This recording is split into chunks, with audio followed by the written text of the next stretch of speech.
नमस्कार, good news Bharat में आप सभी दर्शकों का स्वागत है। मैं हूं संजीव शर्मा और आइए देखते हैं आजमगढ़ की कुछ खबरें फटाफट अंदाज में।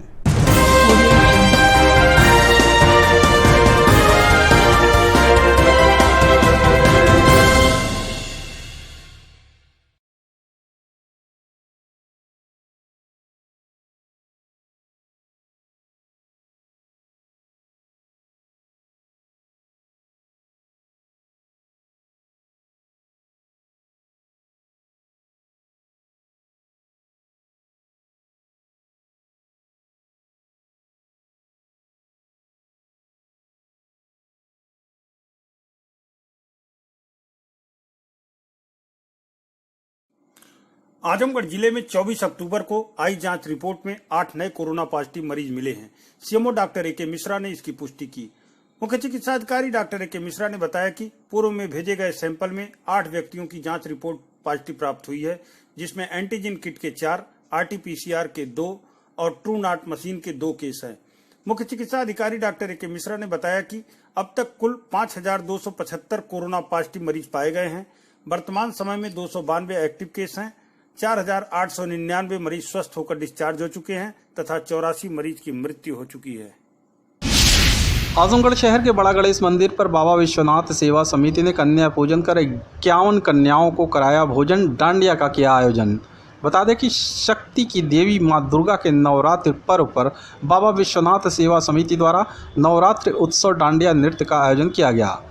श्री बड़ा गणेश मंदिर में नवरात्र उत्सव कार्यक्रम के दौरान पूरे विधि विधान के साथ 51 कन्याओं का पूजन किया गया। समिति की अध्यक्ष विजय लक्ष्मी मिश्रा ने सभी कन्याओं का टीका करने के साथ ही उन्हें उपहार भेंट किया।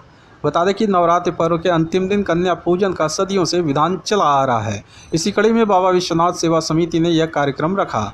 साथ ही डांडिया का भी आयोजन किया गया, जिसमें परंपरागत परिधानों को धारण कर बच्चियों ने डांडिया नृत्य प्रस्तुत कर लोगों को मंत्रमुग्ध कर दिया। विजय लक्ष्मी मिश्रा ने कहा कि आज के परिवेश में हर दिन को नवरात्र के तौर पर मनाना होगा, तभी हमारे बीच की बच्चियां जो साक्षात दुर्गा के रूप में हैं, उन्हें सुरक्षा और सम्मान तभी हो सकेगा।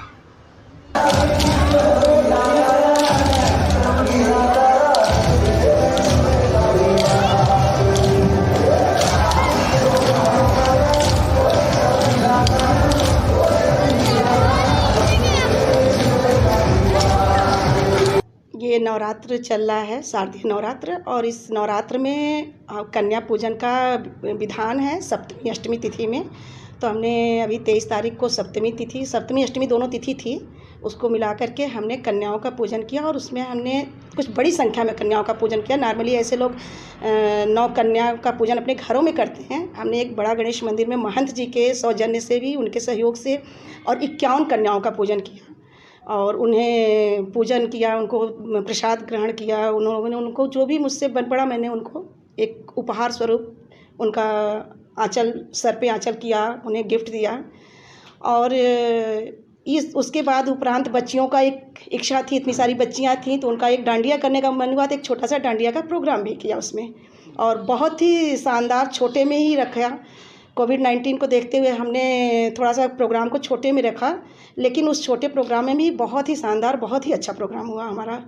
और इतने सारी बच्चियों को इकट्ठा करने का मेरा एक पर्पस भी था कि मेरा एक संदेश है कि उन बच्चियों के अंदर, हम सिर्फ एक दिन के लिए उनकी पूजा नहीं, उनको ये बताना था एक साथ कि आप इतनी ताकतवर, इतनी शक्तिवान हो कि आपको कोई भी अगर कहता है कि आप कमज़ोर हो तो आप कमज़ोर हो नहीं।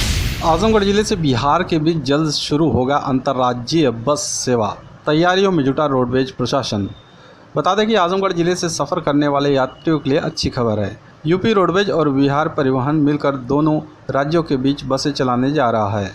यूपी से 69 बसें चलेंगी तो वहीं बिहार से 97 बसों का संचालन होगा। इसमें आजमगढ़ जनपद भी शामिल है। आजमगढ़ से बलिया, बक्सर वाया फिपना, बयानी, बलिया से छपरा व बलिया से पटना को जाएगी। ARM ललित कुमार श्रीवास्तव ने बताया कि सितंबर 2019 में हुए समझौते पर बसों का संचालन शुरू होगा। मार्च 2020 में बिहार पथ को पत्र भेजकर बस संचालन की तारीख तय करनी थी, पर लॉकडाउन की वजह से बात नहीं हो सकी। अब दोनों राज्यों के बीच बैठक की तारीख तय होनी है ताकि बसों का संचालन दीपावली तक शुरू किया जा सके।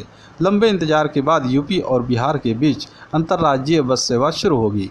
इसे लेकर जनपदवासियों में काफ़ी उत्साह है।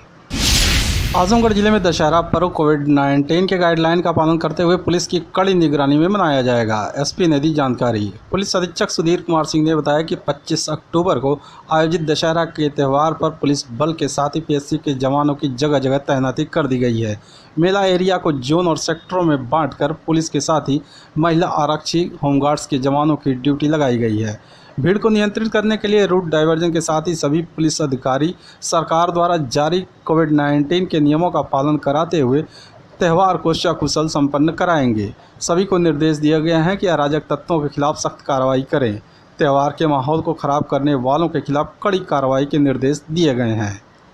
देखिए, अभी तक जो भी पुलिस की व्यवस्था रही बहुत चाक चौबंद रही है और आगामी त्यौहार जो यानी कि कल होने वाला दशहरा है उस पर भी पुलिस की व्यवस्था चाक चौबंद रहेगी।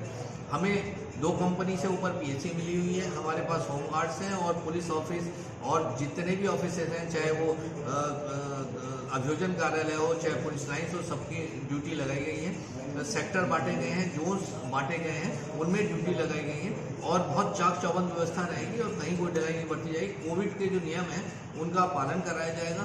जो गाइडलाइंस शासन द्वारा जारी की गई उसका पालन कराया जाएगा और उसके पालन कराते हुए त्यौहार बहुत शांतिपूर्ण ढंग से मनवाया जाएगा, ऐसा मेरा। आजमगढ़ जिले में 65 जोड़ों की शादी के लिए शासन ने 13.35 लाख आवंटित किए अनुदान।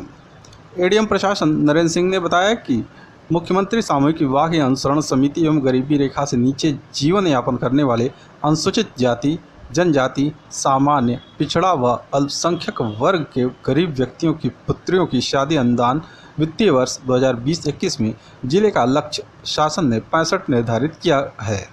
वर्तमान समय में 13.35 लाख का आवंटन अनुदान शासन द्वारा प्राप्त हुआ है, जिसमें कुल 65 जोड़ों को लाभान्वित किया जा सकता है। आजमगढ़ जिले के भटवा की मस्जिद के पास हुई सड़क दुर्घटना में घायल 60 वर्षीय वृद्ध की उपचार के दौरान हुई मौत। पुलिस ने शव को पोस्टमार्टम के लिए भेजा। बता दें कि फूलपुर कोतवाली क्षेत्र के कौड़िया गांव निवासी 60 वर्षीय सीलन यादव 4 दिन पूर्व साइकिल से सब्जी लेने बाजार जा रहे थे। भटवा की मस्जिद के पास पहुंचते ही एक बाइक सवार ने उन्हें टक्कर मार दी। हादसे में वह गंभीर रूप से घायल हो गए। स्थानीय लोगों की मदद से उन्हें पास के एक अस्पताल में भर्ती कराया गया, जहां हालत गंभीर देखते हुए चिकित्सकों ने उन्हें हायर सेंटर के लिए रेफर कर दिया था, जहां इलाज के दौरान उनकी मौत हो गई। मौत की सूचना पर पहुंची पुलिस ने शव को कब्जे में लेकर पोस्टमार्टम के लिए भेज दिया है। खबरों में हो चला है एक छोटे से ब्रेक का। अब देखते रहिए गुड न्यूज़ भारत।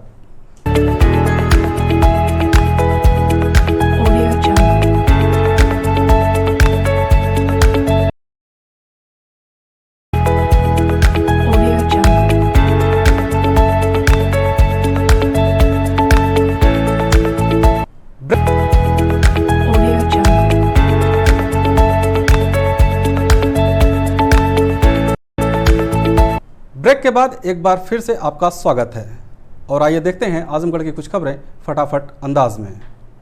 आजमगढ़ जिले के मातनपुर गांव में असलाहा लहराने वाले अभियुक्त को पुलिस ने किया गिरफ्तार, तमंचा और कारतूस बरामद।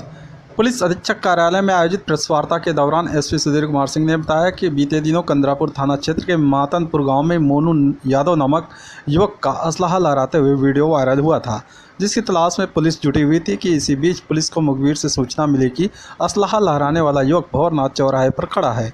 पुलिस ने घेराबंदी कर आरोपी युवक को गिरफ्तार कर लिया। पुलिस ने उसके पास से असलाहा और कारतूस भी बरामद कर लिया है। एसपी ने बताया कि पकड़े गए युवक ने बताया कि वह 16 साल की उम्र से असलाहा रखने का शौकीन था। बीते दिनों गांव में हुए विवाद के बाद इसने फायरिंग करने के साथ ही असलाहा लहराते हुए लोगों को धमका भी रहा था, जिसका किसी ने वीडियो बनाकर वायरल कर दिया था। फिलहाल पुलिस ने आरोपी युवक को गिरफ्तार कर लिया है। वीडियो वायरल हुआ था जिसमें मोनू यादव नाम का एक व्यक्ति जो कि कंदरापुर थाना क्षेत्र का निवासी था, बेकनपुर गांव का, उसके द्वारा तमंचा लहराता हुआ दिखाया गया था वीडियो में।